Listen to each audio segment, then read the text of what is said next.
اس امت کے سارے گناہگاروں کی بخشش کے لیے کافی ہے۔ اس رات میں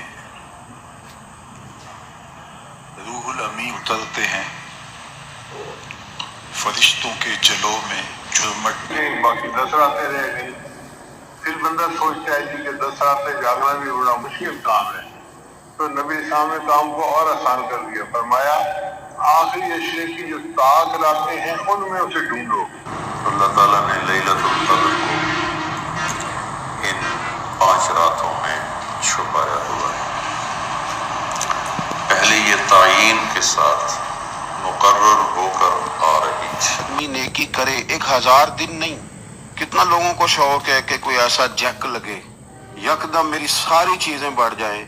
اس پر بھی تو ذرا غور کرے نا کہ ایک رات 1000 دن سے نہیں، 1000 مہینے سے افضل ہے۔ 1000 یکدم آپ کی نیکیوں کی عمر 1000 ماہ تک چلی جاتی۔ کوتاہیوں، غفلتوں، گناہوں کی وجہ سے اللہ تعالیٰ کو ناراض کر دیتی ہے، لیکن اللہ تعالیٰ رب الرحیم ہے، غفور الرحیم ہے۔ وہ میری طرف سے یہ میں نے نکال دی، پیسے نکال کے اپنے پرس میں اس نیت سے الگ کر دیں اللہ میری طرف سے یہ میں نے نکال دی۔ اب مستحق تلاش کرنے میں 1 مہینہ لگ جائے 1 سال لگ جائے وہ ٹینشن کی بات نہیں ہے۔ الٹے سیدھے لوگوں کو نہ پکڑایا کریں۔ لوگ جلدی میں کیا کرتے ہیں، غلط لوگوں کو پکڑا دیتے ہیں، وہ اس لیے کہ ابھی رمضان ہے ثواب نہ نکل جائے۔ تو رمضان میں اگر آپ کو مستحق نہیں مل رہا تو آپ ثواب کی نیت سے نکال کے الگ رکھ دیں گے تو انشاءاللہ ثواب رمضان ہی کا ملے۔ کے لیے 3 کام کیجیے۔ وہ رات کون سی ہے؟ اس کو لیلۃ القدر کہتے ہیں۔